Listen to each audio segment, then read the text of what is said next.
Bonjour à toutes et à tous, j'espère que vous allez bien. Aujourd'hui, on va étudier les ondes mécaniques progressives.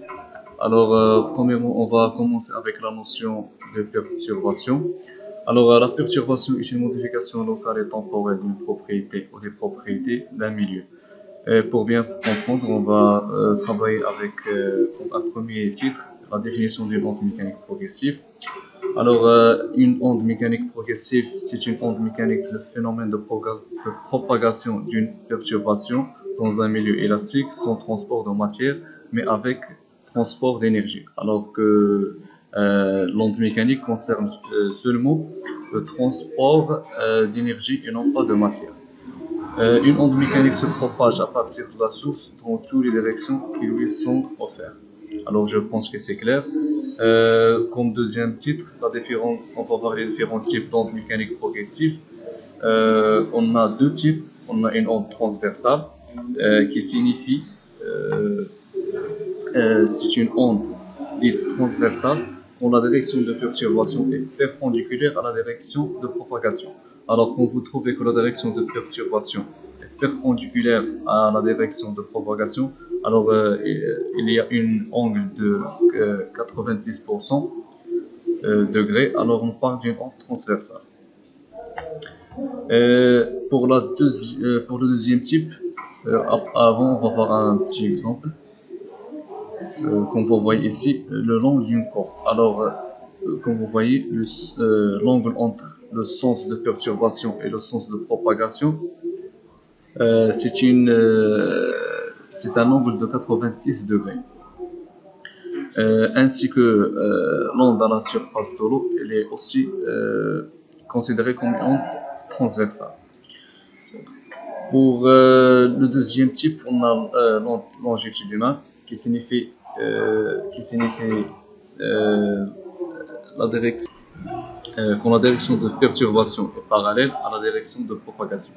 Alors, l'onde longitudinale, le sens de perturbation et la direction de propagation sont parallèles. Alors, c'est la différence du premier type d'onde transversale. Et on va voir un petit exemple.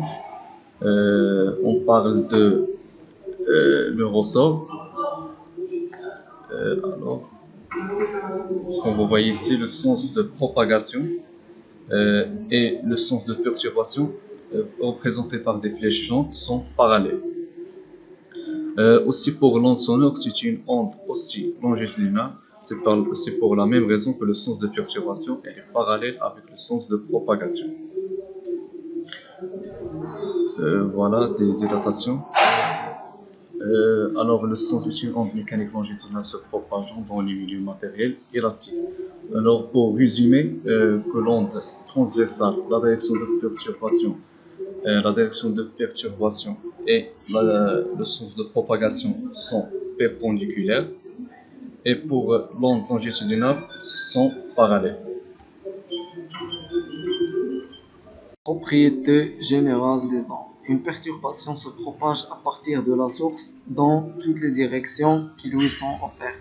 Dans les exemples ci-dessous, nous avons vu qu'il existait des ondes à une, deux ou trois dimensions. Deux ondes peuvent se croiser sans se perturber. Troisièmement, vitesse de propagation d'une onde. 1. Définition. La vitesse p d'une onde progressive dans un milieu monodimensionnel est définie par la relation v égale à t sur delta t.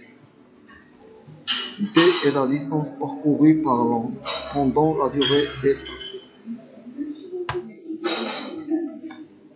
La célérité v d'une onde se propage sur une corde dépend de sa tension F et sa masse ionique mu. Mu égale à racine de t sur mu.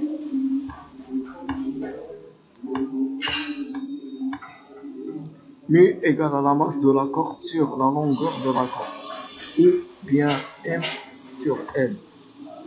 L'influence du milieu de propagation. La rigidité du milieu. Plus le milieu est rigide, plus grand sera sa célérité. Elle diminue au contraire lorsque l'élasticité du milieu augmente. T augmente, alors V augmente. L'inertie du milieu. Plus l'inertie d'un milieu est grande, plus la célérité de l'onde se propage dans ce milieu est faible, mais supérieure, donc V inférieur. Remarque, la vitesse d'une onde mécanique ne dépend que du milieu de propagation et de son état physique, température, tension d'une corde, rigidité.